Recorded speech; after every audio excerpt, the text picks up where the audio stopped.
창밖에는 매서운 눈보라가 휘몰아치며 병원 유리창을 거칠게 두드리고 있었고, 서울의 밤은 그 어느 때보다 차갑고 어두운 빛을 띠고 있었다. VIP 병실의 정막을 깨는 것은 오직 의료기계가 내는 규칙적인 전자음과 침대 시트를 꽉 움켜쥔 한 여자의 거친 숨소리뿐이었으며, 그녀의 이마에는 식은땀이 비오듯 흘러내려 창백한 얼굴을 더욱 애처롭게 만들고 있었다. 한수인은 찢어질 듯한 진통이 하반신을 강타할 때마다 입술을 꽉 깨물며 비명조차 지르지 않으려 안간힘을 쓰고 있었는데, 이는 그녀가 지닌 타고난 자존심과 강인한 정신력을 보여주는 모습이었다. 그녀의 곁을 지키는 것은 남편이 아닌 담당 의사와 간호사들 뿐이었고, 텅 빈 보호자석은 마치 그녀가 처한 고독한 현실을 대변하듯 차갑게 식어 있었다. 간호사들은 수인의 고통스러운 모습을 보며 안타까운 눈빛을 교환했지만, 정작 남편인 박지훈의 행방에 대해서는 묻지 못한 채 그저 묵묵히 땀을 닦아줄 뿐이었다. 수인은 흐려지는 의식 속에서도 벽에 걸린 시계를 바라보며 남편이 약속했던 시간이 이미 한참이나 지났음을 확인했고, 마음속 깊은 곳에서 절망감보다는 싸늘한 분노가 피어오르는 것을 느꼈다. 같은 시각, 병원에서 차로 불과 30분 거리에 있는 시내 최고급 호텔의 스위트룸에서는 병실과는 전혀 다른 화려하고 나른한 분위기가 감돌고 있었다. 최고급 샴페인의 기포가 잔 속에서 솟아오르고 있었고, 실내에는 은은한 재즈 음악과 함께 달콤한 향수 냄새가 진동하며 두 남녀의 웃음소리가 끊이지 않고 이어졌다. 화진그룹의 유력한 후계자인 박지훈은 소파 깊숙이 몸을 파묻은 채 붉은 드레스를 입은 여자의 허리를 감싸 안으며 승리감에 도취된 미소를 짓고 있었다. 그는 오늘이 아내의 출산 예정일이라는 사실을 분명히 알고 있었음에도 불구하고 자신의 휴대폰 전원을 꺼둔 채 눈앞의 쾌락과 비틀린 자유를 만끽하는 것을 선택했다. 그의 품에 안긴 여자는 지훈의 가슴에 손가락으로 장난을 치며 병원에 있는 아내가 걱정되지 않느냐고 물었지만, 그녀의 목소리에는 걱정보다는 조롱이 섞여 있었다. 지훈은 샴페인을 한 모금 마시며 아내는 워낙 강하고 재미없는 여자라서 혼자서도 충분히 잘 해낼 것이라고 무심하게 대답하며 그녀의 질문을 일축해버렸다. 다시 병실로 돌아와. 수인의 고통은 이제 절정에 달해 있었고, 그녀의 몸은 마치 거대한 파도에 휩쓸린 난파선처럼 통제할 수 없이 흔들리고 있었다. 의사는 태아의 머리가 보이기 시작했다며 조금만 더 힘을 내라고 독려했고, 수인은 마지막 남은 힘을 쥐어짜며 뱃속의 아이를 세상 밖으로 내보내기 위해 사투를 벌였다. 그녀는 남편의 부재가 주는 서러움을 아이를 향한 모성애로 승화시키며 이를 악물고 눈앞이 하얗게 변할 정도로 온몸의 근육을 긴장시켰다. 마침내 찢어지는 듯한 고통과 함께 우렁찬 울음소리가 병실의 정막을 깨뜨렸고, 핏덩이 같은 붉은 생명이 세상의 빛을 보며 자신의 존재를 알리는 순간이 찾아왔다. 의사는 건강한 아들이라며 갓 태어난 아이를 수인의 가슴 위에 올려주었고, 수인은 가쁜 숨을 몰아쉬며 작고 따뜻한 생명체를 떨리는 손으로 감싸 안았다. 방금 전까지 그녀를 괴롭히던 지옥 같은 고통은 아이의 심장 박동 소리를 듣는 순간 거짓말처럼 사라졌고, 그 자리에는 설명할 수 없는 벅찬 감동과 책임감이 차올랐다. 간호사가 아이를 씻기기 위해 데려간 후 수인은 지친 몸을 침대에 뉘었지만 정신만은 그 어느 때보다 맑고 또렷하게 깨어 있었다. 그녀는 협탁 위에 놓인 자신의 휴대폰을 집어들었고, 수십 통의 부재 중 전화가 와 있을 것이라 기대했던 것과 달리 화면은 그저 검게 꺼져 있을 뿐이었다. 수인은 떨리는 손가락으로 비서실장에게 전화를 걸었고, 늦은 밤 전화를 받은 비서실장은 당황한 기색을 감추지 못하며 우물쭈물 대답을 회피하려 했다. 수인의 목소리는 낮고 차분했지만 그 안에는 거부할 수 없는 위압감이 서려 있었기에 비서실장은 결국 지훈이 중요한 미팅이 있다며 호텔로 향했다는 사실을 실토하고 말았다. 그녀는 비서실장이 말한 호텔이 평소 지훈이 유흥을 즐기거나 은밀한 만남을 가질 때 주로 이용하는 장소라는 것을 이미 오래전부터 파악하고 있었다. 수인의 눈빛은 깊은 슬픔에 잠기는 대신 차가운 얼음처럼 굳어졌고 그녀는 더 이상 남편에게 사랑이나 의무감을 기대하는 어리석은 짓을 하지 않기로 결심했다. 병실 문이 열리고 간호사가 깨끗하게 씻겨 포대에 쌓인 아이를 다시 데리고 들어왔을 때 수인은 아이를 바라보며 조용히 그러나 단호하게 다짐했다. 이 작고 연약한 아이를 지키기 위해서라면 자신은 악마가 되어도 좋으며 자신과 아이를 기만하고 버려둔 대가를 반드시 치르게 하겠다는 서늘한 맹세였다. 수인은 침대 옆 서랍에서 미리 준비해 두었던 태블릿 PC를 꺼내 들었고 출산 직후라고는 믿기지 않는 침착함으로 회사의 내부망에 접속하기 시작했다. 그녀는 남편이 방심하고 있는 이 순간이 오히려 그가 저지른 부정과 비리의 증거를 확보할 수 있는 가장 완벽한 타이밍이라는 것을 본능적으로 감지하고 있었다.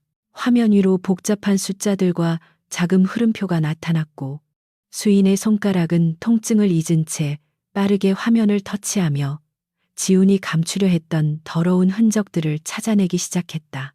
그녀의 눈동자에는 이제 갓 엄마가 된 여자의 온화함과 동시에 한때 어깨를 주름잡았던 냉철한 전략가의 날카로운 빛이 공존하고 있었다. 그녀는 아이의 뺨을 부드럽게 쓰다듬으며 자신을 보호해 줄 것이라 믿었던 가족이라는 울타리가 무너진 지금 오직 자신의 힘으로 새로운 성벽을 쌓아야 함을 깨달았다. 박지훈이 샴페인 잔을 부딪히며 헛된 승리를 자축하고 있을 때 한수인은 고요한 병실에서 그를 무너뜨릴 치명적인 칼날을 갈기 시작한 것이었다. 창밖의 눈보라는 더욱 거세져 세상을 하얗게 뒤덮고 있었지만 수인의 마음속에는 그보다 더 차갑고 매서운 폭풍우가 휘몰아치며 다가올 전쟁을 예고하고 있었다. 그녀는 아이를 품에 꼭 안은 채 새벽이 오기 전까지 절대 잠들지 않겠다는 듯이 붉게 충혈된 눈으로 어둠 속을 응시하며 밤을 지새웠다. 병원에서의 시간은 더디게 흘러갔고 창밖의 눈은 그쳤지만 세상은 여전히 차가운 백색으로 뒤덮여 있었는데 이는 수인의 마음속 풍경과 묘하게 닮아 있는 듯했다.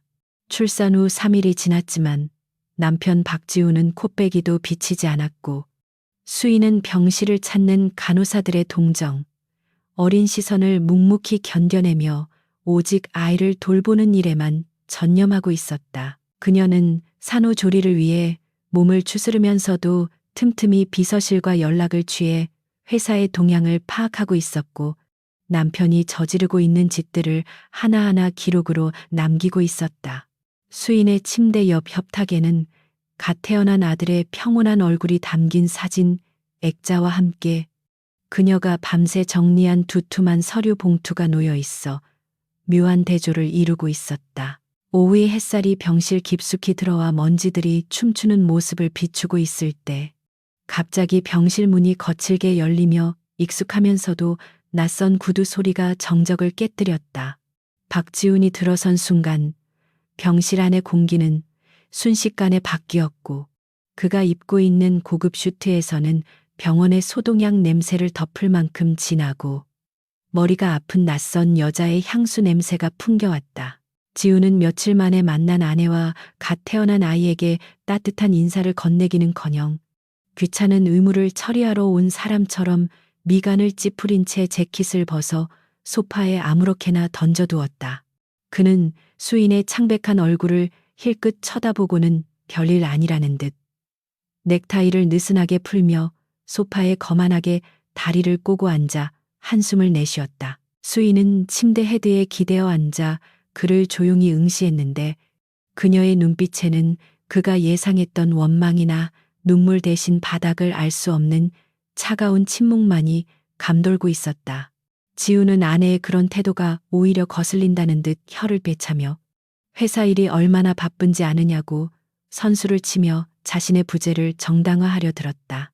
그는 중요한 계약 건 때문에 며칠 동안 밤을 새워야 했으며 휴대폰 배터리가 나간 줄도 몰랐다는 뻔한 거짓말을 늘어놓았지만 그의 눈은 불안하게 흔들리고 있었다.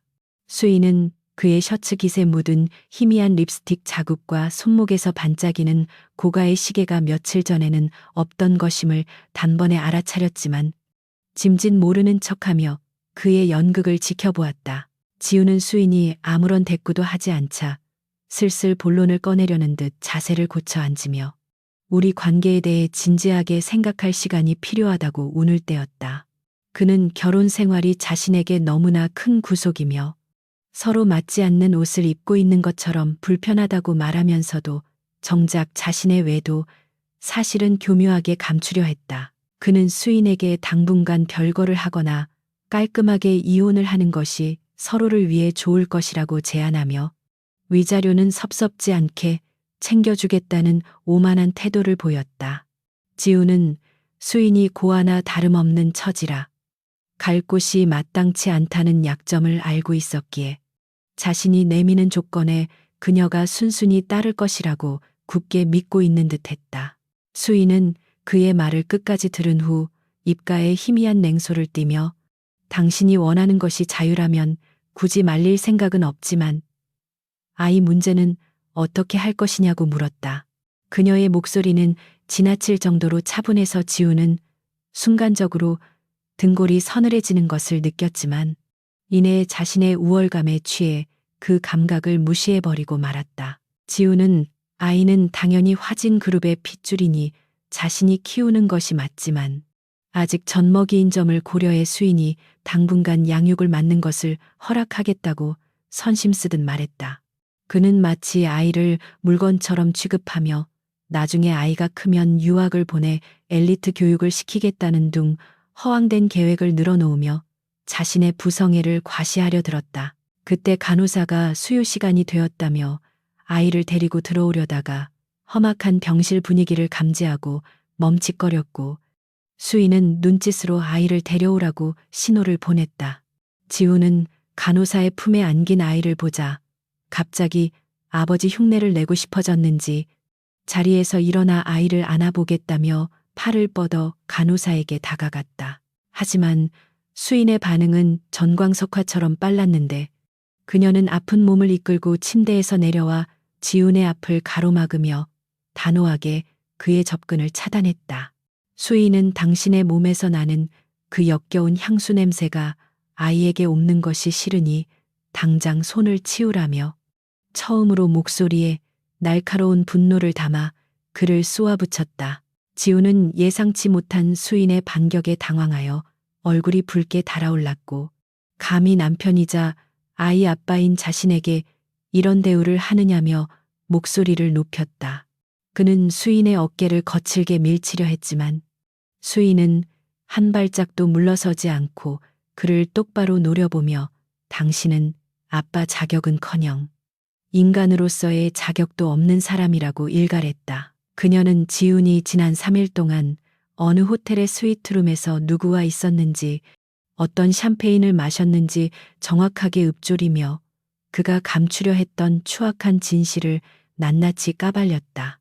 지훈의 얼굴은 경악으로 일그러졌고 그는 수인이 어떻게 그 사실을 알고 있는지 도저히 이해할 수 없다는 표정으로 뒷걸음질 치며 헛기침을 해댔다. 수인은 여기서 그치지 않고 침대 옆에 두었던 서류 봉투를 집어들어 지훈의 가슴팍에 던지며 이것이 당신이 회사 공금을 횡령해 내연녀에게 사준 선물 내역이라고 말했다. 봉투 안에서 쏟아져 나온 영수증과 사진들은 지훈이 그동안 철저하게 비밀로 붙였던 이중 생활의 증거들이었고 병실 바닥에 어지럽게 흩어지며 그의 치부를 드러냈다. 지훈은 바닥에 떨어진 사진들을 보며 사색이 되었지만 곧바로 비열한 본성을 드러내며 이건 불법으로 수집한 증거라 효력이 없다고 억지를 쓰기 시작했다. 그는 수인에게 너 같은 여자가 감히 나를 협박하려 드느냐며 내 집안이 어떤 곳인 줄 알면서 이런 짓을 벌이면 뼈도 못 추릴 것이라고 으름장을 놓았다. 하지만 수인은 눈 하나 깜짝하지 않고 오히려 더욱 차가운 미소를 지으며 그렇다면 당신 말대로 그 대단한 집안 어르신들에게 직접 판단을 맡겨보자고 제안했다. 그녀는 지금 당장 퇴원 수속을 밟고 아이와 함께 본가로 들어갈 테니 부모님 앞에서 이 모든 사실을 투명하게 밝히고 처분을 기다리자고 그를 압박했다. 지우는 부모님이 알게 되는 것을 극도로 두려워하면서도 한편으로는 가부장적인 아버지가 며느리보다는 핏줄인 아들을 감싸줄 것이라는 막연한 기대감을 가지고 있었다. 그는 잠시 계산기를 두드리는 듯 눈동자를 굴리다가 네가 원한다면 그렇게 해주겠지만 그 결과에 대해서는 전적으로 네가 책임져야 할 것이라고 소리쳤다. 그는 수인이 제 발로 호랑이 굴에 들어가는 어리석은 선택을 했다고 믿으며 집으로 가면 수인을 정신적으로 고립시켜 결국 백기를 들게 만들 수 있을 것이라 착각했다. 지우는 바닥에 떨어진 증거물들을 허겁지겁 주워 주머니에 쑤셔 넣고는 당장 차를 대기시킬 테니 준비하고 나오라며 도망치듯 병실을 빠져나갔다. 수인은 닫힌 문을 바라보며 깊은 숨을 내쉬었고 떨리는 손으로 아이를 안아 올리며 이제부터가 진짜 전쟁의 시작임을 직감했다. 그녀는 아이의 귓가에 엄마가 반드시 지켜주겠다고 속삭이며 흐트러진 옷매무새를 다듬고 그동안 감춰왔던 강인한 전사의 눈빛을 되찾았다. 간호사들이 들어와 퇴원 준비를 돕는 동안 수인은 자신이 화진 그룹의 며느리로서 그리고 한 아이의 어머니로서 보여줘야 할 품위와 위엄을 완벽하게 갖추었다. 그녀는 화장기 없는 얼굴이었지만 그 어떤 화려한 치장보다도 기품이 흘러넘쳤고 결의에 찬 그녀의 모습은 주변 사람들을 압도하기에 충분했다. 병원 로비로 내려가는 엘리베이터 안에서 지우는 수인의 시선을 피하며 초조하게 다리를 떨었지만 수인은 거울 속에 비친 자신의 모습을 보며 마음을 다잡았다. 그녀는 자신이 가진 패가 단순히 남편의 외도 증거뿐만이 아니라 시부모님이 평생을 바쳐 일궈온 기업을 지킬 수 있는 유일한 열쇠임을 알고 있었다. 차가운 겨울바람이 부는 병원 정문 앞에는 검은색 세단이 대기하고 있었고 운전기사가 내려 뒷문을 열어주자 수인은 아이를 안고 망설임 없이 차에 올랐다. 지우는 조수석에 올라타며 기사에게 본가로 가자고 거칠게 지시했고 차는 미끄러지듯 출발하여 도시의 회색 빌딩 숲을 지나 박씨 가문의 거대한 저택을 향해 질주했다. 차 안의 공기는 숨 막힐 듯 무거웠고 라디오에서 흘러나오는 뉴스 소리만이 정막을 채우고 있었지만 수인은 창밖을 바라보며 다가올 폭풍을 조용히 기다리고 있었다. 그녀는 남편이 믿고 있는 가족의 유대가 사실은 얼마나 공정하고 냉혹한 원칙 위에 세워져 있는지를 그가 곧 뼈저리게 깨닫게 될 것임을 확신하고 있었다. 검은색 세단이 육중한 철문을 지나 화진 그룹 본가의 넓은 정원으로 들어서는 동안 차창 밖으로 보이는 풍경은 겨울의 황량함과 대저택의 위압감이 어우러져 숨막히는 분위기를 자아내고 있었다. 박지우는 차에서 내리면서 익숙한 집의 공기를 들이마셨지만 어릴 적부터 느꼈던 아버지에 대한 본능적인 두려움과 곧 아내를 쫓아낼 수 있을 것이라는 기대감이 뒤섞여 묘한 흥분 상태에 빠져 있었다. 반면 한수인은 품에 안긴 아이가 찬바람에 놀라지 않도록 겉사계를 단단히 여미며 마치 전장에 나가는 장수처럼 비장한 표정으로 차에서 내려 거대한 저택을 올려다보았다.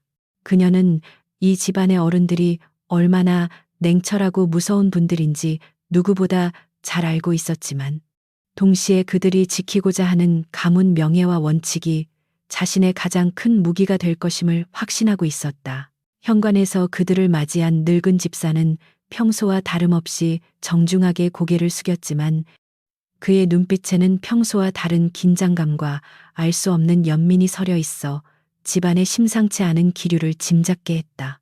지우는 집사의 인사를 건성으로 받으며 거실로 성큼성큼 걸어 들어갔고 수인은 그 뒤를 따라 조용히 걸음을 옮기며 흐트러짐 없는 자세를 유지하려 애썼다. 거실 중앙의 앤티크 소파에는 박상철 회장과 김명희 여사가 나란히 앉아 있었는데 두 사람 뒤로는 병풍처럼 늘어선 경호원들이 삼엄한 분위기를 조성하고 있어 마치 법정에 선 것 같은 착각을 불러일으켰다. 박 회장은 돋보기 너머로 들어오는 아들과 며느리를 날카롭게 쏘아보았고 김 여사는 찻잔을 내려놓으며 차가운 눈빛으로 그들의 일거수일투족을 관찰하고 있었다.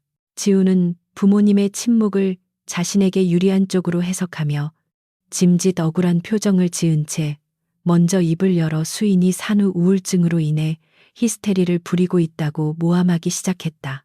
그는 수인이 말도 안 되는 의심으로 자신을 괴롭히고 있으며 심지어 아이를 볼모로 협박까지 하고 있다며 거짓된 눈물을 글썽이는 연기까지 서슴지 않았다. 박 회장은 아들의 장광설을 묵묵히 듣고만 있었는데 그의 손가락이 소파의 팔걸이를 규칙적으로 두드리는 소리가 거실의 정막을 깨며 마치 카운트다운을 세는 시한폭탄처럼 긴장감을 고조시켰다. 지우는 아버지가 조용히 있는 것을 긍정의 신호로 착각하고 더욱 기세등등하여 수인과는 더 이상 결혼 생활을 유지할 수 없으니 이혼을 허락해달라고 목소리를 높였다. 그 순간 박 회장의 입에서 그만이라는 짧고 굵은 한마디가 터져 나왔고 그 목소리는 천둥소리처럼 거실을 울리며 지훈의 입을 강제로 다물게 만들었다. 지훈은 깜짝 놀라 아버지를 쳐다보았지만 박 회장의 시선은 아들이 아닌 며느리 수인과 그녀의 품에 안긴 손자에게 고정되어 있었으며 그 눈빛은 의외로 깊고 무거웠다. 옆에 앉아있던 김명희 여사가 천천히 자리에서 일어나 수인에게 다가갔고 지우는 어머니가 수인에게 호통을 치거나 뺨이라도 때릴 것이라 예상하며 내심 쾌재를 불렀다. 하지만 김 여사는 수인의 앞에 멈춰서서 잠시 그녀의 야윈 얼굴을 바라보더니 떨리는 손을 뻗어 수인의 어깨를 감싸 안으며 고생했다. 아가, 라고 나지막이 속삭였다. 지우는 자신의 귀를 의심하며 멍하니 그 광경을 바라보았고 김 여사는 수인의 품에서 잠든 손자를 조심스럽게 받아 안으며 아이의 얼굴을 사랑스럽게 어루만지기 시작했다. 그녀는 제 아비보다 어미를 닮아 총명하게 생겼구나. 라며 뼈있는 농담을 던졌고 그 말 속에 담긴 의미를 파악하지 못한 지우는 당황하여 어쩔 줄 몰라 했다. 박 회장은 탁자 위에 놓여있던 두툼한 서류철을 집어들어 지훈의 발치에 거칠게 내던졌는데 그 서류들이 바닥에 흩어지며 드러난 내용은 지훈이 상상조차 하지 못했던 것들이었다. 그것은 수인이 모은 증거보다 훨씬 더 방대하고 구체적인 지훈의 비리 내역과 외도 행각, 심지어 내연녀의 뒷조사 결과까지 완벽하게 정리된 보고서였다. 박 회장은 불호령을 내리며 내 놈이 계집질에 정신이 팔려 회사 돈을 빼돌리고 피덩이 같은 자식을 낳는 처를 병원에 방치한 것을 우리가 모를 줄 알았느냐 라고 소리쳤다. 그는 지훈이 3일 전 호텔 스위트룸에서 결제한 법인 카드 내역과 내연녀에게 선물한 다이아몬드 목걸이 영수증을 들이대며 아들의 추악한 민낯을 가차없이 질타했다. 지우는 사색이 되어 무릎을 꿇고 변명을 늘어놓으려 했지만 박 회장은 더 이상 내 앞에서 주둥이를 놀리지 마라.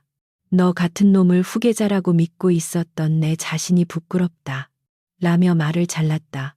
그는 가문의 명예를 더럽히고 조강지처를 벌인 놈은 내 자식일지라도 용서할 수 없다는 단호한 원칙을 내세우며 지훈을 벼랑 끝으로 몰아붙였다. 김 여사는 아이를 품에 안은 채 차가운 목소리로 오늘부터 이 집안의 며느리는 한수인 하나뿐이다. 너는 이 아이의 아비 자격도 수인이의 남편 자격도 스스로 걷어찼다. 라고 선언했다. 그녀는 수인이 임신 중에도 비밀리에 회사의 재무 구조를 개선하는 프로젝트를 도왔다는 사실을 언급하며 며느리의 능력과 헌신을 높이 평가했다. 지우는 그제야 자신이 거대한 함정에 빠졌음을 깨달았는데 부모님은 이미 오래전부터 수인의 능력을 인정하고 있었으며 자신은 그저 허울 좋은 껍데기에 불과했다는 사실에 충격을 받았다. 그는 배신감에 치를 떨며 수인을 노려보았지만 수인은 시부모님의 보호 아래 그 어느 때보다 안전하고 당당한 모습으로 그를 내려다보고 있었다. 박 회장은 비서실장에게 전화를 걸어 지훈의 법인 카드와 차량, 그리고 회사 출입 권한을 즉시 정지시키라고 지시하며 아들의 손발을 묶어버리는 초강수를 두었다. 그는 지훈에게 당장 이 집에서 나가거나 아니면 죽은 듯이 쥐 죽은 듯이 별채에 처박혀 근신하라고 명령하며 마지막 자비를 베푸는 척했다. 수인은 무릎 꿇은 지훈을 향해 천천히 다가갔고 헝클어진 머리와 공포에 질린 눈동자를 가진 남편을 보며 동정심보다는 경멸감을 느꼈다. 그녀는 나지막하지만 또렷한 목소리로 당신이 버린 건 나와 아이가 아니라 당신의 인생 그 자체였어. 라고 말하며 그에게 확인 사살을 날렸다. 지우는 부들부들 떨며 주먹을 쥐었지만 거실을 둘러싼 경호원들과 부모님의 서슬퍼런 눈빛에 눌려 아무런 반항도 하지 못한 채 고개를 떨구어야만 했다. 그는 자신이 그토록 믿었던 혈연이라는 밧줄이 사실은 능력과 도덕성이라는 칼날 앞에 얼마나 무력하게 끊어질 수 있는지를 뼈저리게 체험하고 있었다. 김 여사는 수인의 손을 잡고 너는 몸조리가 우선이다. 아이는 유모에게 맡기고 편히 쉬거라. 네 억울함은 우리가 다 풀어주마. 라고 다독였다. 시어머니의 따뜻한 손길과 지지의 수인은 긴장이 풀리며 왈칵 눈물이 쏟아질 뻔했지만 약한 모습을 보이지 않기 위해 입술을 깨물며 고개를 끄덕였다. 박 회장은 지훈에게 네가 싸질러 놓은 오물들은 네가 치우게 될 것이다. 하지만 그 과정에서 회사에 티끌만큼이라도 해를 끼친다면 그땐 정말 내 손에 죽을 줄 알아라. 라고 경고했다.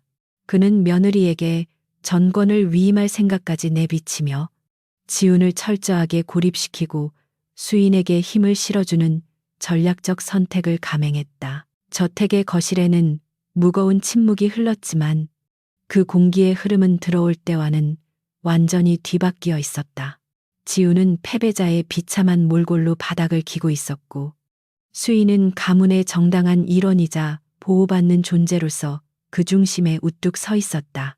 밖에서는 다시 눈발이 날리기 시작했지만 수인의 마음속에는 길고 긴 겨울이 끝나고 희미한 봄의 기운이 스며드는 것 같았다. 지훈은 비틀거리며 자리에서 일어났지만 그를 부축해주는 사람은 아무도 없었고 집사조차 외면하는 처참한 현실을 마주해야 했다. 그는 수인을 향해 도끼 어린 눈빛을 보냈지만 그것은 벼랑 끝에 몰린 짐승의 마지막 발악처럼 공허하고 애처로워 보일 뿐이었다. 별채의 거실 바닥에는 산산조각 난 크리스털 위스키 병의 파편들이 어지럽게 흩어져 있었고 그 위로 독한 알코올 냄새가 진동하며 박지훈의 통제 불능 상태인 분노를 대변하고 있었다. 그는 넥타이를 거칠게 풀어헤친 채 붉게 충혈된 눈으로 허공을 노려보며 자신이 방금 전 본가에서 겪었던 치욕적인 순간들을 곱씹고 또 곱씹으며 거친 숨을 몰아쉬었다. 그는 대한민국 굴지의 대기업인 화진그룹의 유일한 후계자인 자신이 고작 며칠간 아내를 소홀히 대했다는 이유만으로 부모님에게 버림받고 이 좁은 별채로 유배되었다는 사실을 도저히 받아들일 수가 없었다. 지훈의 비틀린 자아는 모든 원인을 자신의 외도가 아닌 한수인이 교묘하게 부모님을 조종하여 자신을 함정에 빠뜨린 탓으로 돌리고 있었다. 테이블 위에서 진동하던 휴대폰을 신경질적으로 집어든 그는 화면에 뜬 내연녀 최유나의 이름을 확인하고는 일말의 위로라도 받고 싶은 심정으로 통화 버튼을 눌렀다. 하지만 수화기 너머에서 들려오는 것은 걱정이나 위로가 아닌 백화점에서 결제하려던 카드가 정지되었다며 짜증을 내는 유나의 날카로운 목소리뿐이었고 이는 불난 집에 기름을 붓는 격이었다. 지훈은 욕설을 내뱉으며 전화를 끊어버린 후 황급히 자신의 스마트폰 뱅킹 앱에 접속해 계좌 상태를 확인하려 했지만 화면에는 거래 정지된 계좌라는 붉은 글씨만이 떠올랐다. 그는 등골이 오싹해지는 것을 느꼈는데 이는 아버지가 단순히 호통을 치는 수준을 넘어 자신의 손발을 완전히 묶어버리고 말려 죽일 작정임을 의미하는 명백한 신호였기 때문이었다. 그는 두려움이 엄습해 오는 것을 애써 부정하며 떨리는 손으로 담배를 입에 물었고 이대로 무너질 수는 없다며 아직 자신에게 충성을 맹세한 사내 세력들을 떠올리기 시작했다. 지우는 아버지가 늙어서 판단력이 흐려졌다고 믿고 있는 부패한 임원들에게 연락하여 이 사회를 소집하고 자신을 다시 경영 일선으로 복귀시킬 모략을 꾸미기로 결심했다. 지우는 비밀리에 연락을 취하기 위해 대포폰을 꺼내들었고 평소 아버지의 경영 방식에 불만을 품고 있던 민 전무에게 전화를 걸어 은밀한 만남을 제안했다. 민 전무는 처음에는 주저하는 듯 했으나 지훈이 차기 회장직을 걸고 막대한 지분과 이권을 약속하자 탐욕스러운 본색을 드러내며 오늘 밤 비밀 요정에서 만나자는 제안을 수락했다. 같은 시각 본가의 서재에서는 한수인이 갓 잠든 아이를 침대에 눕혀놓고 노트북 화면을 응시하고 있었는데 그녀의 화면에는 지훈의 통화 기록과 위치 정보가 실시간으로 전송되고 있었다. 수인은 이미 지훈이 쥐궁지에 몰리면 어떤 행동을 할지 완벽하게 예측하고 있었으며 보안팀장을 통해 그가 사용하는 대포폰의 주파수까지 감청하고 있는 상태였다. 그녀는 지훈이 민 전무와 접촉했다는 사실을 확인하자마자 차가운 미소를 지으며 이것이야말로 회사를 좀먹고 있던 내부의 적들을 일망타진할 수 있는 좋은 기회라고 판단했다. 수인은 박 회장에게 이 사실을 보고하는 대신 자신이 직접 설계한 함정으로 그들을 유인하여 스스로 파멸의 길을 걷게 만들 계획을 세우기 시작했다. 밤이 깊어지자 지우는 모자를 깊게 눌러쓰고 뒷문을 통해 몰래 별채를 빠져나갔고 택시를 잡아타고 시내의 은밀한 요정으로 향하며 주변을 경계했다. 그는 자신이 마치 첩보 영화의 주인공이라도 된 것 같은 착각에 빠져 있었지만 사실은 수인이 쳐놓은 거미줄 위를 위태롭게 걸어가고 있는 어리석은 먹잇감에 불과했다. 요정의 밀실에서 만난 민 전무는 지훈의 초라한 행색을 보며 혀를 찼지만 지훈이 제시하는 이면 계약서의 내용에는 눈이 멀어 침을 삼키며 흥분한 기색을 감추지 못했다. 지훈은 아버지의 침해설을 퍼뜨려 강제로 경영권 이양을 요구하자는 패륜적인 계획을 아무렇지 않게 내뱉었고 민 전무는 그 계획에 동조하며 악마의 거래를 맺었다. 하지만 그들이 건배를 하며 헛된 미래를 꿈꾸고 있을 때 요정의 건너편 방에서는 수인의 지시를 받은 사립탐정과 변호사가 고성능 도청 장치를 통해 그들의 대화를 녹음하고 있었다. 수인은 이어폰을 통해 들려오는 남편의 목소리에서 일말의 죄책감조차 찾아볼 수 없다는 사실에 다시 한번 실망했지만 동시에 그를 처단할 명분이 확실해졌음에 안도했다. 다음 날 아침 지우는 숙취로 지끈거리는 머리를 부여잡고 회사로 출근하기 위해 옷을 갈아입었는데 그는 어젯밤의 모의로 인해 다시 자신감을 회복한 상태였다. 그는 정문 로비를 통과하여 자신의 집무실로 올라가 비자금 장부를 확보한 뒤 그것을 무기로 아버지와 협상을 하거나 이사회를 협박할 생각으로 가득 차 있었다. 그러나 화진 그룹 본사 로비에 도착한 지훈이 스피드 게이트의 사원증을 태그하는 순간 경고음이 요란하게 울려 퍼지며 차단막이 열리지 않는 당혹스러운 상황이 발생했다. 로비를 오가던 수많은 직원들의 시선이 일제히 그에게 쏠렸고 지훈은 당황하여 다시 한번 카드를 대보았지만 결과는 마찬가지로 출입 불가라는 메시지뿐이었다. 그때 보안팀 직원들이 다가와 정중하지만 단호한 태도로 그를 막아서며 회장님의 지시로 인해 박지훈 씨의 회사 출입이 전면 금지되었다는 사실을 통보했다. 지훈은 얼굴이 벌겋게 달아올라 보안 직원에게 고함을 지르며 내가 누군지 아느냐고 행패를 부렸지만 직원들은 꿈쩍도 하지 않고 그를 잡상인 취급하며 물러서지 않았다. 지훈은 로비 한복판에서 고립된 채 수치심에 몸을 떨었고 유리로 된 2층 난간에서 누군가 자신을 내려다보고 있다는 시선을 느끼고 고개를 들어 올렸다. 그곳에는 한수인이 완벽한 정장 차림으로 서서 무표정한 얼굴로 그를 내려다보고 있었는데 그녀의 곁에는 박 회장의 비서실장이 공손하게 서류를 건네고 있는 모습이 보였다. 그 순간 지우는 깨달았는데 자신이 회사에서 쫓겨난 그 빈자리를 채우고 있는 실질적인 권력자가 다름 아닌 자신의 아내 한수인이라는 충격적인 사실이었다. 수인은 지훈과 눈이 마주치자 가볍게 고개를 까딱이며 조소를 보냈고 이는 지훈의 자존심을 갈갈이 찢어놓는 결정적인 한 방이 되어 그의 이성을 마비시켰다. 이성을 잃은 지훈은 보안 요원들을 밀치고 난간을 향해 달려가려 했지만 건장한 요원들에 의해 순식간에 제압당하여 차가운 대리석 바닥에 얼굴을 처박히고 말았다. 직원들이 웅성거리며 스마트폰으로 그 모습을 촬영하기 시작했고 대한민국 재벌 3세의 추락은 실시간으로 SNS를 통해 퍼져나가며 돌이킬 수 없는 망신살이 뻗쳤다. 수인은 그 소란을 뒤로하고 냉정하게 몸을 돌려 임원 회의실로 향했는데 그녀의 발걸음에는 한치의 망설임도 없었으며 그 뒷모습은 마치 여왕의 행진처럼 위엄이 있었다. 그녀는 오늘 회의에서 남편이 횡령한 자금을 메우고 민 전무를 비롯한 부패 세력을 일소할 구체적인 구조 조정안을 발표할 예정이었다. 회사에서 쫓겨난 지우는 찢어진 옷매무새를 수습할 겨를도 없이 자신의 차로 달려갔지만 주차장에 세워두었던 최고급 세단마저 이미 압류되어 사라진 상태였다. 그는 망연자실하여 아스팔트 바닥에 주저앉았고 하늘에서는 다시금 짓궂은 진눈깨비가 흩날리며 그의 처량한 신세를 비웃듯이 차갑게 적시고 있었다. 그는 마지막 희망으로 민전무에게 전화를 걸었지만 민전무는 이미 회사 감사팀의 급습을 받고 조사를 받으러 끌려가고 있다는 다급한 문자만을 남긴 채 연락이 두절되었다.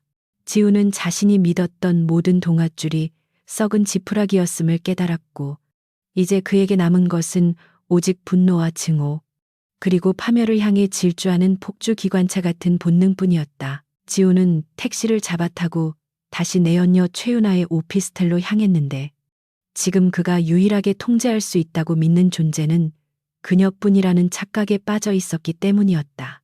하지만 오피스텔 문을 열고 들어선 그를 맞이한 것은 텅 빈 방과 어지럽게 널려있는 짐들, 그리고 급하게 도망친 흔적들이었다. 윤아는 지훈의 카드가 정지되고 회사에서 쫓겨났다는 소문을 듣자마자 돈이 될 만한 명품들을 모두 챙겨 이미 잠적해버린 뒤였던 것이다. 지훈은 텅 빈 방 한가운데서 짐승 같은 울부짖음을 토해내며 벽을 주먹으로 내리쳤고 손에서 흐르는 피가 바닥을 적셨지만 육체의 고통은 정신적 파탄에 비하면 아무것도 아니었다. 모든 것을 잃었다는 상실감은 곧 극단적인 광기로 변질되었고 지훈의 머릿속에는 자신을 이렇게 만든 한수인과 부모님, 그리고 그들이 끔찍이 아끼는 아이에 대한 복수심만이 남게 되었다.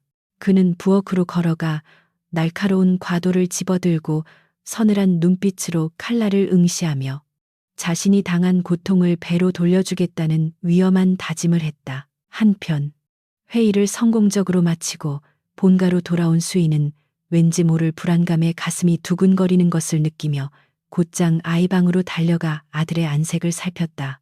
곤히 잠든 아이의 천사 같은 얼굴을 보며 안도했지만 그녀의 예리한 직감은 어둠 속에서 웅크리고 있는 지훈의 마지막 발악이 다가오고 있음을 경고하고 있었다.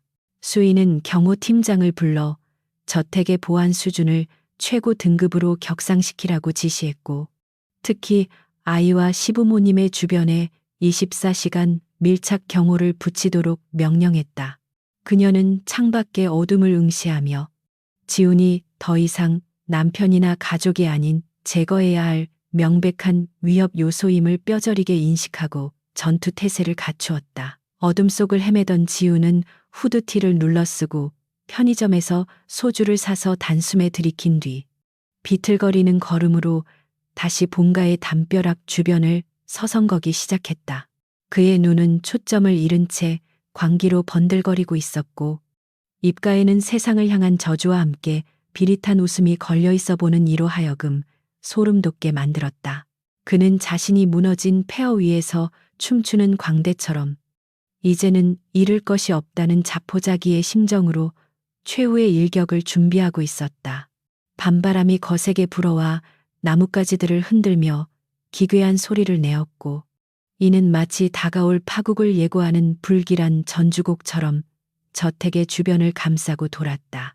화진 그룹 본사의 아침 공기는 그 어느 때보다 무겁고 날카로웠지만 한수인의 발걸음은 대리석 바닥 위에서 경쾌하고 또렷한 소리를 내며 울려 퍼졌다. 그녀는 출산한 지 얼마 되지 않은 몸이었음에도 불구하고 완벽하게 재단된 감색 정장을 입고 꼿꼿한 자세로 임원 전용 엘리베이터에 올라탔다. 그녀의 등장은 마치 혼란에 빠진 왕국을 구원하러 온 여왕의 귀환처럼 직원들에게 깊은 안도감과 동시에 긴장감을 불어넣었다. 비서실장은 미리 준비된 결제 서류와 커피를 들고 수인의 뒤를 따르며 어제까지 박지훈이 사용했던 대표이사 집무실의 문을 조심스럽게 열었다. 방 안에는 여전히 지훈이 남기고 간 값비싼 시가 냄새와 허세 섞인 흔적들이 남아 있었지만 수인은 창문을 활짝 열어 환기를 시키며 그 불쾌한 잔재들을 순식간에 날려보냈다. 그녀는 지훈의 명패가 놓여있던 자리에 자신의 노트북을 펼쳐놓으며 이곳의 주인이 완전히 바뀌었음을 무언으로 선포했다. 수인이 가장 먼저 착수한 일은 박지훈이 재임 기간 동안 벌여놓은 무분별한 사업 확장과 불투명한 자금 흐름을 정밀 타격하는 감사 작업이었다. 그녀는 과거 월스트리트에서 쌓았던 금융 전문가로서의 경험을 살려 회계법인조차 찾아내지 못했던 복잡한 숫자들의 미로 속을 거침없이 파헤치기 시작했다. 그녀의 눈동자는 모니터 위를 빠르게 훑어내려갔고 손가락은 마치 피아니스트가 건반을 두드리듯 키보드 위에서 춤을 추며 숨겨진 진실을 발굴해냈다. 몇 시간의 고요한 사투 끝에 수인은 마침내 지훈이 해외 페이퍼 컴퍼니를 통해 비자금을 조성하고 내연녀 최윤아의 명의로 부동산을 매입한 결정적인 증거를 찾아냈다. 그것은 단순히 숫자의 오류가 아니라 주주들을 기만하고 회사의 자산을 사유화한 명백한 범죄 행위의 기록이었다. 수인은 입가에 서늘한 미소를 띠며 해당 자료를 암호화된 파일로 저장했고 이것이 지훈의 목을 죄는 올가미가 될 것임을 확신했다. 그때 책상 위에 인터폰이 울리며 보안팀장의 다급한 목소리가 들려왔는데 1층 로비에서 신원을 알 수 없는 여자가 난동을 부리고 있다는 보고였다. 수인은 직감적으로 그 여자가 도주한 줄 알았던 최윤아임을 알아차렸고 그녀가 쥐궁지에 몰려 이판사판으로 회사에 찾아왔음을 간파했다.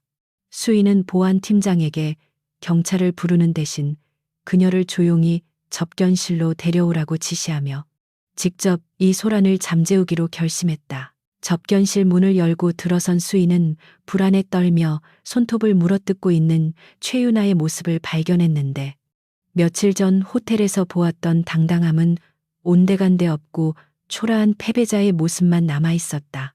윤아는 수인을 보자마자 도끼 어린 눈빛으로 노려보며 박지훈이 자신에게 약속했던 돈을 내놓으라며 악을 쓰기 시작했다. 그녀는 자신이 입을 열면 회사의 이미지에 치명타를 입힐 수 있는 비밀들을 알고 있다며 어설픈 협박으로 수인을 굴복시키려 들었다. 수인은 윤아의 맞은편 의자에 우아하게 다리를 꼬고 앉아 그녀의 발악을 말없이 지켜보았는데 그 침묵은 고함보다 더 큰 압박감으로 윤아의 숨통을 조여왔다. 수인은 테이블 위에 태블릿 PC를 올려놓으며 방금 전 자신이 찾아낸 페이퍼 컴퍼니와 윤아의 계좌가 연결된 자금 추적 내역을 화면에 띄워 보여주었다.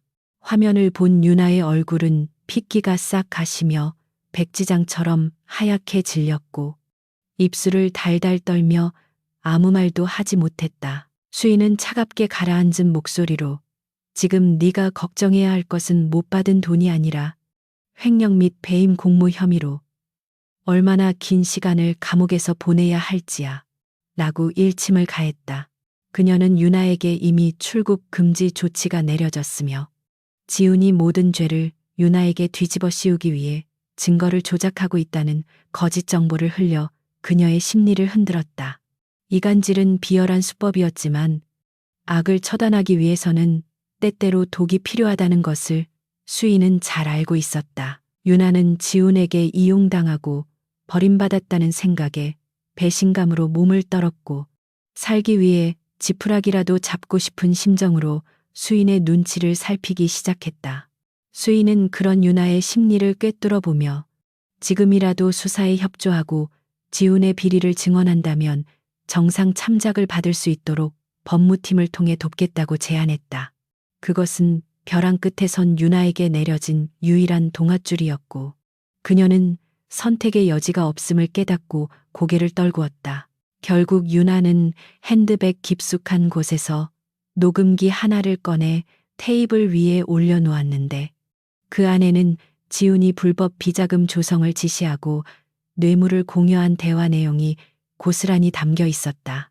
이것은 지훈이 빠져나갈 구멍을 완벽하게 차단할 수 있는 결정적인 스모킹 건이었으며 수인은 그것을 손에 쥐는 순간 승리의 여신이 자신의 편에 섰음을 확신했다. 그녀는 보안 팀장을 불러 유나를 안전가옥으로 이동시키라고 지시했고 유나는 패배를 인정하며 순순히 끌려나갔다. 유나를 처리한 수인은 다시 집무실로 돌아와 다가올 임시 이사회를 위한 최종 리허설을 준비했는데 그녀의 계획은 단순히 지훈을 해임하는 것을 넘어 그룹 전체의 썩은 뿌리를 도려내는 것이었다. 그녀는 지훈과 결탁했던 부패 임원들의 명단을 작성하고 그들의 비위 사실을 입증할 자료들을 첨부하여 해임 안건을 상정했다. 그녀의 책상 위에는 서류들이 산더미처럼 쌓여 있었지만 수인의 머릿속은 그 어느 때보다 명료하고 체계적으로 정리되어 있었다. 오후가 되자 박상철 회장이 예고 없이 집무실을 방문했는데 그는 며느리가 일하는 모습을 문 밖에서 잠시 지켜보다가 흐뭇한 미소를 지으며 들어왔다. 박 회장은 수인의 노고를 치하하며 자신이 평생을 바쳐 지켜온 회사가 아들이 아닌 며느리에 의해 다시 태어나고 있음에 감회를 느꼈다. 그는 수인에게 전권을 위임한다는 각서에 서명하며 내일 있을 이사회에서 누구의 눈치도 보지 말고 소신껏 칼을 휘두르라고 힘을 실어주었다. 수인은 시아버지의 전폭적인 지지에 깊은 감사를 표하며 반드시 회사를 정상화시키고 아이에게 부끄럽지 않은 미래를 물려주겠다고 다짐했다. 두 사람 사이에는 혈연보다 더 끈끈한 신뢰와 존경심이 흐르고 있었고 이는 지훈이 그토록 갈구했으나 결코 얻지 못했던 진정한 가족의 유대였다. 박 회장이 나간 후 수인은 창밖으로 지는 노을을 바라보며 잠시 아이 생각에 잠겼고 그녀의 눈빛은 강인한 경영자에서 다시 따뜻한 어머니의 것으로 돌아왔다. 하지만 평화로운 시간도 잠시 법무팀장으로부터 지훈이 사채 시장에서 자금을 끌어모아 우호 지분을 확보하려 한다는 첩보가 들어왔다. 수인은 지훈이 아직도 상황 파악을 못하고 헛된 꿈을 꾸고 있다는 사실에 헛웃음을 지었지만 한편으로는 쥐가 막다른 골목에서 고양이를 물 수도 있다는 사실을 상기하며 경계를 늦추지 않았다. 그녀는 즉시 재무팀을 소집하여 방어 전략을 수립했고 지훈의 자금줄을 원천 봉쇄하기 위해 금융권 인맥을 총동원했다. 수인은 지훈이 접촉하고 있는 사채업자들의 명단을 확보한 뒤 그들에게 화진그룹의 이름으로 경고장을 발송하여 지훈과의 거래가 곧 파멸을 의미한다는 것을 주지시켰다. 금융계에서 수인의 명성은 이미 자자했기에 사채업자들은 그녀와 척을 지는 위험을 감수하려 하지 않았고 지훈의 자금 요청을 일제히 거절했다. 수인은 보이지 않는 손으로 지훈의 숨통을 서서히 조이며 그가 스스로 무너져 내리는 과정을 냉정하게 지휘했다. 밤이 깊어지자 회사에는 정적만이 감돌았지만 수인의 집무실 불은 꺼질 줄 몰랐고 그녀는 내일 있을 최후의 결전을 위해 마지막까지 긴장의 끈을 놓지 않았다. 그녀는 거울 속에 비친 자신의 모습을 바라보며 더 이상 누군가의 아내나 며느리가 아닌 한수인이라는 이름 석자로 세상과 맞서 싸울 준비를 마쳤다. 그녀의 눈동자 속에는 흔들리지 않는 신념과 정의를 향한 갈망이 타오르고 있었고, 이는 내일 아침 떠오를 태양보다 더 뜨겁게 빛나고 있었다. 그녀는 책상 서랍에서 아들의 사진을 꺼내 잠시 바라보며 엄마가 싸우는 이유는 너에게 더 나은 세상을 보여주기 위함이라고 마음속으로 속삭였다. 수인은 사진을 가슴에 품고 잠시 눈을 감았는데 귓가에는 아이의 옹알이 소리가 환청처럼 들려오며 지친 심신을 위로해 주었다. 그녀는 다시 눈을 뜨고 펜을 집어들었으며 서류의 마지막 장에 서명을 남기는 손길에는 한치의 망설임도 없는 결연함이 묻어났다. 이제 모든 준비는 끝났고 주사위는 던져졌으며 날이 밝으면 화진그룹의 역사는 한수인의 손에 의해 새로 쓰이게 될 운명이었다. 밖에서는 다시 차가운 바람이 불어와 유리창을 때렸지만 수인은 더 이상 추위를 느끼지 않았고 오히려 그 차가움이 자신의 이성을 더욱 날카롭게 벼려주는 듯했다. 그녀는 다가올 폭풍을 정면으로 마주할 준비를 마치고 의자 깊숙이 몸을 기대며 결전의 아침을 조용히 기다렸다.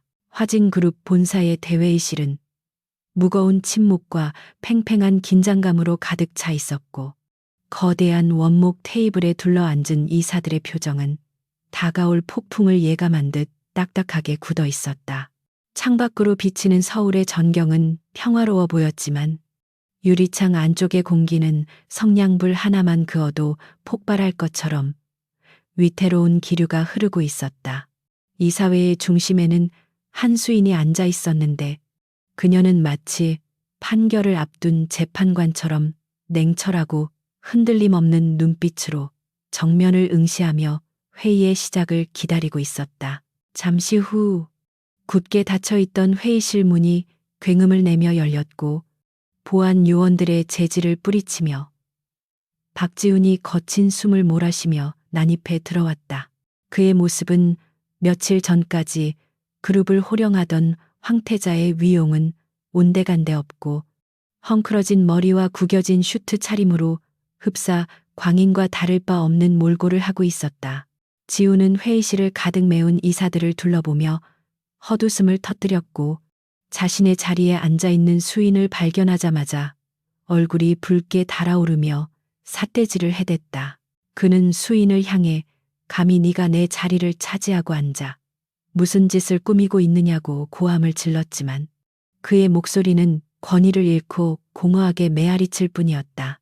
이사들은 지훈의 추태에 눈살을 찌푸리며 혀를 찾고 그들 중 누구도 지훈에게 인사를 건네거나 눈을 맞추려 하지 않았다. 지훈은 자신이 철저히 무시당하고 있다는 사실에 더욱 격분하여 테이블을 주먹으로 내리치며 자신이 여전히 이 회사의 대표이사임을 강조하려 애썼다. 수인은 지훈의 발악을 조용히 지켜보다가 비서실장에게 눈짓을 보냈고 곧이어 회의실 전면의 대형 스크린에 복잡한 도표와 숫자들로 가득 찬 프레젠테이션 화면이 띄워졌다. 그것은 수인이 밤새 분석하고 정리한 지훈의 횡령 내역과 페이퍼 컴퍼니를 통한 불법 자금 세탁의 증거들이었다. 화면을 가득 채운 붉은색 숫자들은 지훈이 회사의 피를 빨아먹고 있었다는 명백한 증거였으며 참석자들은 경악을 금치 못하고 웅성거리기 시작했다. 지훈은 스크린을 보며 사색이 되었지만 이내 뻔뻔한 태도로 돌변하여 이 모든 것은 조작된 자료이며 수인이 자신을 모함하기 위해 꾸민 짓이라고 억지를 부렸다. 그는 자신이 회사를 위해 얼마나 헌신했는지를 강변하며 동정표를 얻으려 했지만 그의 변명은 구차하고 설득력이 없었다. 수인은 지훈의 말이 끝나기를 기다렸다는 듯이 다음 슬라이드를 넘기며 지훈이 내연녀 최윤아에게 보낸 불법 자금 이체 내역과 문자 메시지들을 공개했다. 회의실 안은 순식간에 아수라장이 되었고 보수적인 성향이 강한 원로 이사들은 가문의 명예를 더럽힌 지훈의 파렴치한 행각에 분노를 터뜨리며 그를 맹비난했다. 지훈은 당황하여 뒷걸음질 치며 시선을 피하려 했지만 스크린 속의 증거들은 그의 죄를 낱낱이 고발하고 있어 어디에도 숨을 곳이 없었다.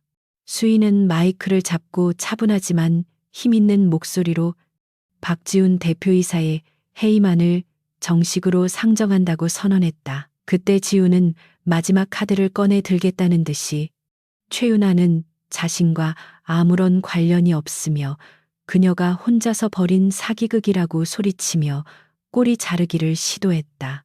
그는 자신의 결백을 주장하기 위해서라면 사랑했던 여자조차 가차없이 희생양으로 삼는 비열한 본성을 드러냈다.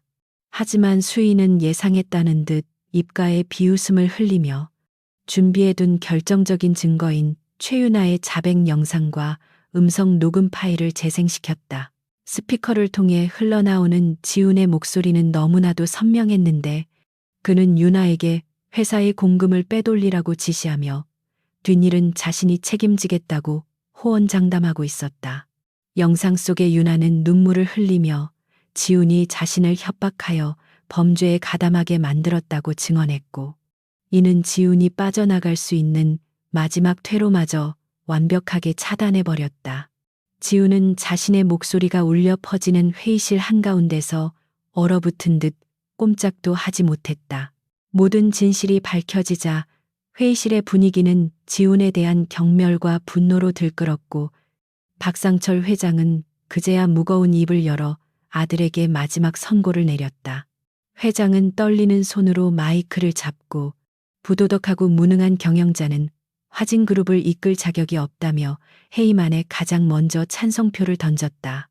아버지의 단호한 결단은 회의장에 있던 모든 사람들에게 깊은 울림을 주었고 이는 곧 만장일치의 결과로 이어졌다. 주주들과 이사들은 앞다투어 찬성 버튼을 눌렀고 스크린에는 박지훈 대표이사 해임 가결이라는 문구가 붉은색으로 크게 떠오르며 그의 몰락을 공식화했다.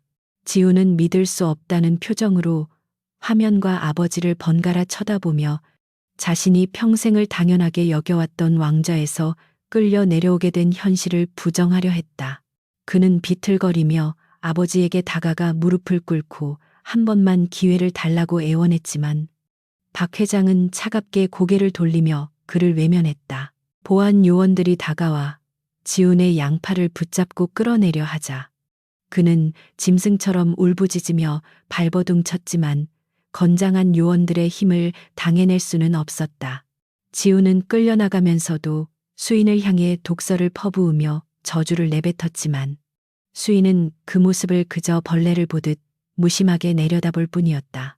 그녀는 승리의 기쁨보다는 씁쓸함을 느끼며 한때 사랑했던 남자가 이토록 추악하게 망가질 수 있다는 사실에 인간적인 연민마저 메말라 버리는 것을 느꼈다.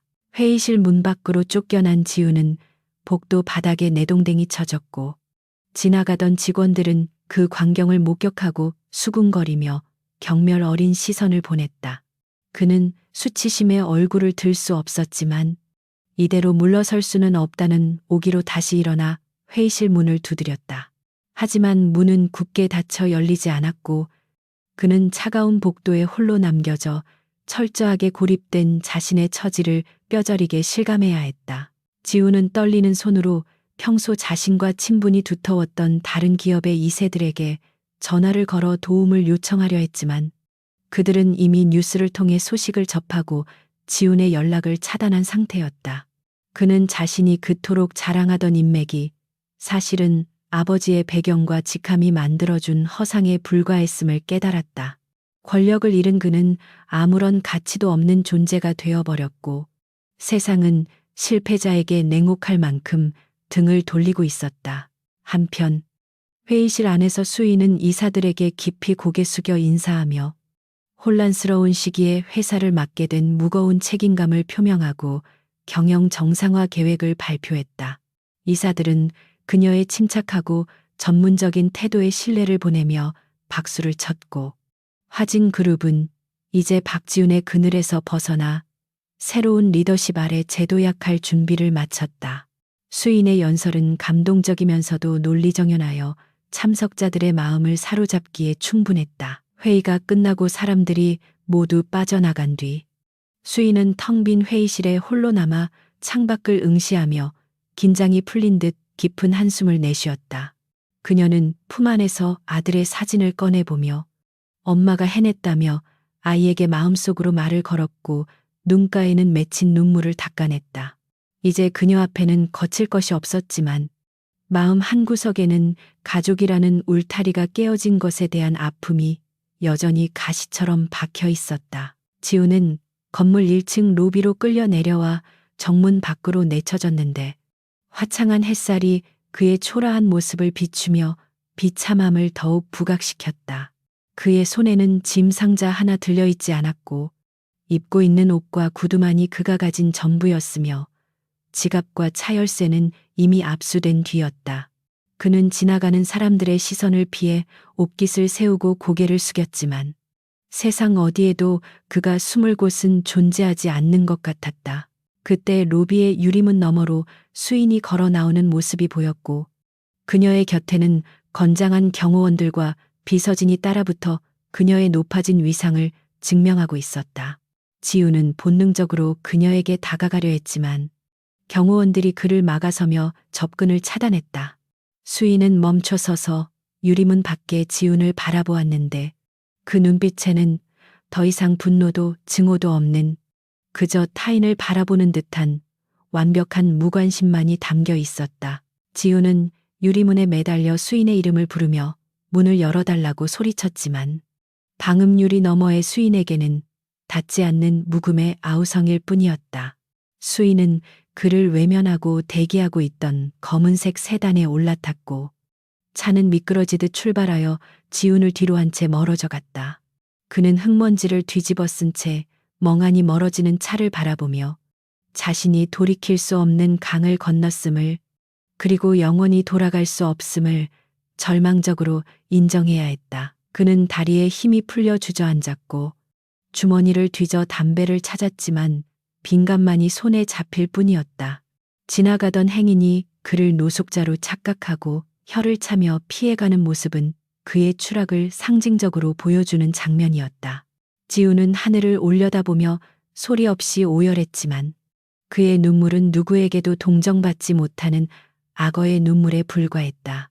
이제 그에게 남은 것은 법의 심판과 사회적 매장뿐이었고 그가 그토록 무시했던 아내와 가족은 그가 닿을 수 없는 높은 곳에서 그를 내려다보고 있었다.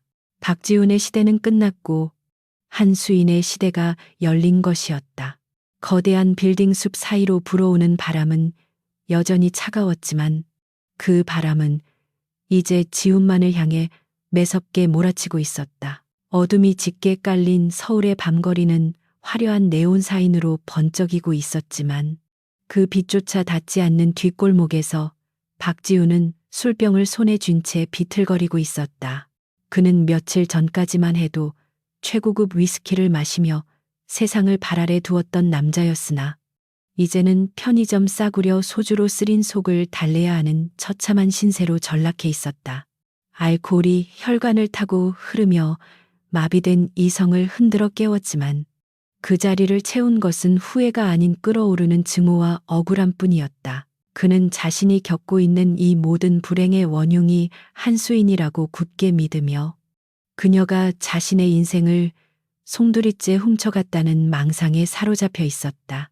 지훈의 눈앞에는 아내와 아이가 행복하게 웃고 있을 본가의 풍경이 환영처럼 아른거렸고 그 행복을 산산조각 내버리고 싶다는 파괴적인 충동이 그를 지배하기 시작했다. 그는 비틀거리면서도 본능적으로 자신이 태어나고 자랐던 성북동의 거대한 저택을 향해 걸음을 옮겼다.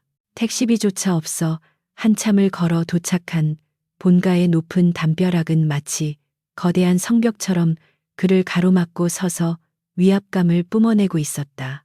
지우는 정문 경비원들에게 들키지 않기 위해 어린 시절 몰래 담을 넘나들던 정원 뒤편의 개구멍 같은 틈새를 기억해내고 그쪽으로 몸을 숨겼다. 가시덤불에 옷이 찢기고 피부가 긁혀 피가 맺혔지만 복수심에 불타는 그에게 육체의 고통은 아무런 장애물이 되지 못했다. 가까스로 정원 안으로 잠입한 그는 어둠 속에 웅크린 채 숨을 골랐는데 저 멀리 거실 창문 너머로 새어나오는 따뜻한 불빛이 그의 눈을 시리게 만들었다. 그는 저 불빛 속에 자신의 아들이 있을 것이라 확신하며 아이를 데리고 사라지면 부모님과 수인이 자신에게 무릎 꿇고 애원할 것이라는 헛된 시나리오를 머릿속으로 그려보았다. 지우는 품속에 숨겨둔 잭나이프를 만지작거리며 살금살금 테라스를 향해 접근하기 시작했다. 하지만 그가 테라스 계단에 발을 디디는 순간 정원 곳곳에 매복해 있던 강력한 서치라이트가 일제히 켜지며 대나처럼 환한 빛이 쏟아졌다. 갑작스러운 빛에 눈이 멀어버릴 것 같은 고통을 느끼며 지훈이 비명을 지르자 어둠 속에서 대기하고 있던 건장한 경호원들이 순식간에 튀어나와 그를 포위했다. 그는 허둥지둥 칼을 꺼내 휘두르려 했지만 경호원의 능숙한 제압 기술에 의해 단숨에 바닥으로 처박히고 말았다. 차가운 잔디밭에 얼굴을 묻은 채 제압당한 지훈이 고개를 들어 올리자 테라스 위에는 한 수인이 두꺼운 쇼를 두르고 그를 내려다보고 있었다. 그녀의 표정은 놀라움이나 두려움은커녕 마치 쥐가 덫에 걸리기를 기다렸던 사냥꾼처럼 차분하고 냉정하기 그지없었다.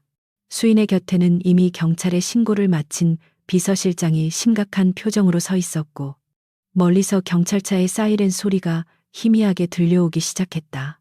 지우는 바닥에 눌린 채 악을 쓰며 수인을 향해 내 아들을 내놓으라고 고함을 질렀지만 그 목소리는 처절하다 못해 기괴하게 들렸다. 그는 자신이 아이의 아버지라는 사실을 무기 삼아 권리를 주장하려 했지만 그가 보여준 행동은 아이를 사랑해서가 아니라 단지 재기를 위한 도구로 이용하려는 탐욕의 발로일 뿐이었다. 수인은 그 모습을 보며 혀를 찾고 천천히 계단을 내려와 그의 앞까지 다가왔다. 수인은 흙투성이가 된 지훈을 싸늘한 눈빛으로 내려다보며 당신은 마지막까지도 실망을 시키지 않는다며 조소를 날렸다. 그녀는 지훈에게 당신이 지금 하려는 짓은 부성이 아니라 유괴이자 납치 미수이며 스스로 범죄자가 되는 길을 선택했다고 차갑게 지적했다. 수인의 말 한마디 한마디는 날카로운 비수처럼 지훈의 가슴을 후벼 팠고 그는 반박할 말을 찾지 못한 채 씩씩거리는 숨만 몰아쉬었다. 그때 현관문이 열리고 박상철 회장이 지팡이를 짚고 나오며 그 광경을 목격했는데 아들의 추한 몰골을 본 그의 얼굴에는 깊은 실망과 분노가 교차했다. 박 회장은 지훈에게 다가가 지팡이로 바닥을 내리치며 내 집 마당에 도둑놈이 들었으니 당장 경찰에 넘기라고 호통을 쳤다.